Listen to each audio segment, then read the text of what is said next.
नमस्कार मित्रों,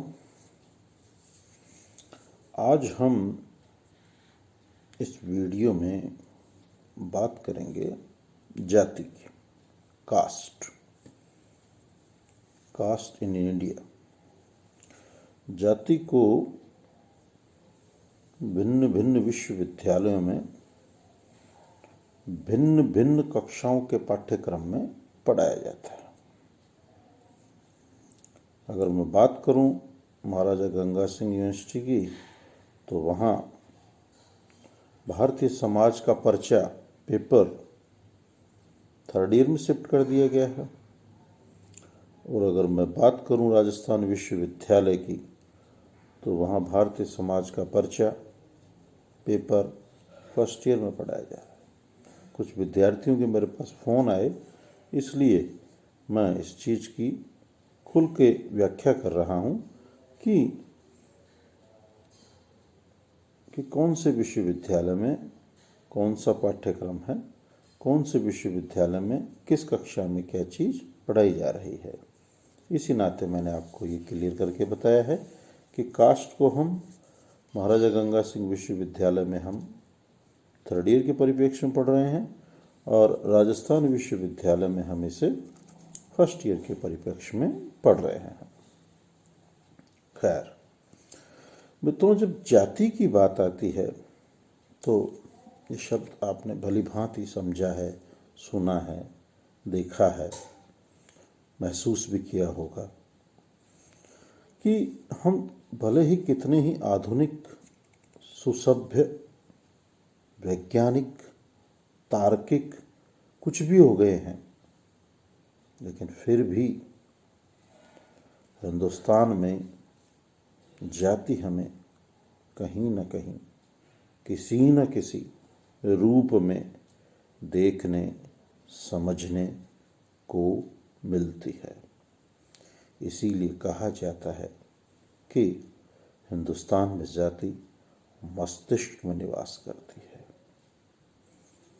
बहुत ही छोटा उदाहरण है, सरल उदाहरण है कि आज भी इस लोकतांत्रिक व्यवस्था में जब राजनीतिक रूप से टिकटों का वितरण होता है, तो कहीं न कहीं किसी न किसी रूप से प्रत्यक्ष, अप्रत्यक्ष, परोक्ष रूप से उस जाति के संख्या को देखा जाता है।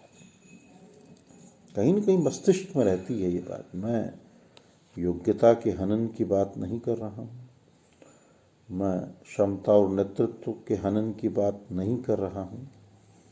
वो तो महत्वपूर्ण है, रहा है और रहेगा, क्योंकि जंग गधों से नहीं घोड़ों से जीती जाती है। क्योंकि विद्वत्ता एक बहुत महत्वपूर्ण चीज़ है, उसको आप कुछ समय के लिए दबा सकते हैं, लेकिन जब वो उभर के आएगी तो निखर के ही आएगी। मैं एक सामान्य सिनेरियो आपके सामने रख रहा हूँ।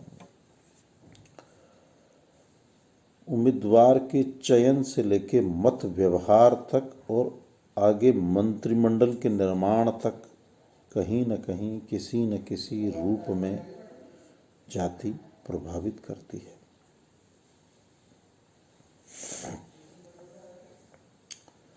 जब ये समाज का पूरा तंत्र ताना बाना इस जाति के ही इर्द गिर्द घूमता है, तो आपके मन मस्तिष्क में कहीं एक चोट सी पहुंचती है कि आखिर ये बला क्या है जाति, जिसने समाज को आज 70 से ज़्यादा वर्ष हो गए हमें लोकतंत्र को अपनाए हुए, और हम आज तक इससे पिंड नहीं छुड़ा पा रहे।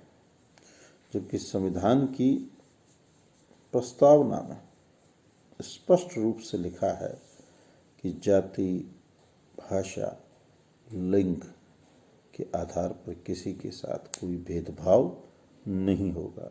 समानता की बात करता है हमारा संविधान, इस चीज़ की गारंटी देता है हमें। तो ऐसे समय में हमें इस जाति को आज पढ़ना इस रूप में भी अपरिहार्य है कि इसका सामान्य अर्थ क्या है, सोशोलॉजिकल अर्थ क्या है, सोसाइटी में इसके यूजेस क्या हैं, प्रकार या फंक्शंस क्या हैं, इसके डिसफंक्शंस क्या हैं, इसमें चेंज आ रहा है नहीं आ रहा है, ये किस रूप में जा रही है, इन सभी विविध पक्षों की मैं मेरे आज की वीडियो में और आगामी वीडियो में आपसे सूक्ष्मतापूर्वक, गहनतापूर्वक चर्चा करूँगा। कुछ भावनात्मक भी इसमें बिंदु है, तो हमें तटस्थ होके इस चीज़ को समझने की, एक वैज्ञानिक के भांति एक तटस्थ दृष्टा श्रोता के रूप में समझने की भी हमें आवश्यकता है। एक बात और समझ लें कि जिस तरीके से यूरोप में नस्ल भेद का, रेस, प्रजाति का एक स्वरूप देखने को मिलता है काले और गोरे के रूप में, ठीक उसी प्रकार से भारतीय समाज में हमें जातीय स्वरूप देखने को मिलता है। भारतीय सामाजिक संस्थाओं में जाति महत्वपूर्ण है। आदिकाल से ही भारत में जाति प्रथा का प्रचलन रहा है। पश्चिमी देशों में सामाजिक संस्तरण का आधार वर्ग है, तो भारतीय समाज में जाति या वर्ण, वर्ग अलग है, वर्ण अलग है। जाति हिंदू सामाजिक संरचना का एक प्रमुख आधार रही है, जिससे हिंदुओं का सामाजिक, सांस्कृतिक, आर्थिक, राजनीतिक जीवन प्रभावित होता रहा है। हिंदुओं के सामाजिक जीवन के किसी भी क्षेत्र का अध्ययन बिना जाति के विश्लेषण के अपूर्ण है। इसी पर विचार व्यक्त करते हुए इरावती कर्वे कहती है, यदि हम भारतीय संस्कृति के तत्वों को समझना चाहते हैं तो जाति प्रथा का अध्ययन नितांत आवश्यक है। मजुमदार लिखते हैं कि जाति व्यवस्था भारत में अनुपम है। सामान्यतः भारत जातियों एवं संप्रदायों की परंपरात्मक स्थली माना जाता है। ऐसा कहा जाता है कि यहाँ की हवा में भी जाति घुली मिली है और यहाँ तक कि मुस्लिम्स और ईसाई भी इससे अछूते नहीं बचे हैं। ये मजुमदार के विचार हैं। अब हम जाति की अर्थ और परिभाषा पे अगर विचार करें तो हम देखेंगे कि जाति शब्द की उत्पत्ति अंग्रेजी भाषा के कास्ट, CASTE, कास्ट का हिंदी वर्जन है। अंग्रेजी के कास्ट शब्द की व्युत्पत्ति पुर्तगाली शब्द कास्ट्रा से हुई है, जिसका अर्थ है मत विभेद तथा जाति से लिया जाता है। जाति शब्द की उत्पत्ति का पता 1665 में ग्रासियो डी ओरिटा नाम के विद्वान ने लगाया। उसके बाद फ्रांस के ओबिड डुबॉय ने इसका प्रयोग प्रजाति के संदर्भ में किया। विभिन्न विद्वानों ने जाति पे अपने भिन्न भिन्न मत व्यक्त किए हैं। मदान एवं मजुमदार बहुत महत्वपूर्ण समाज विद्वान, एंथ्रोपोलॉजी में भी जिनका बहुत ज़बरदस्त काम, मदान एवं मजुमदार, जिनकी पुस्तक है an introduction to social anthropology, library में उपलब्ध है, देखें आप लोग, ने जाति को एक बंद वर्ग कहा है। नेक्स्ट डेफिनेशन दी है चार्ल्स हुले अपनी पुस्तक सोशल ऑर्गेनाइजेशन में। जाति पे विचार व्यक्त करते हुए कहते हैं, जब एक वर्ग पूर्णतः आनुवंशिकता पे आधारित होता है तो उसे हम जाति कहते हैं। इन दोनों परिभाषाओं से एक बात विशेष रूप के उभर के आती है कि जाति की सदस्यता जन्म पर आधारित, बाय बर्थ।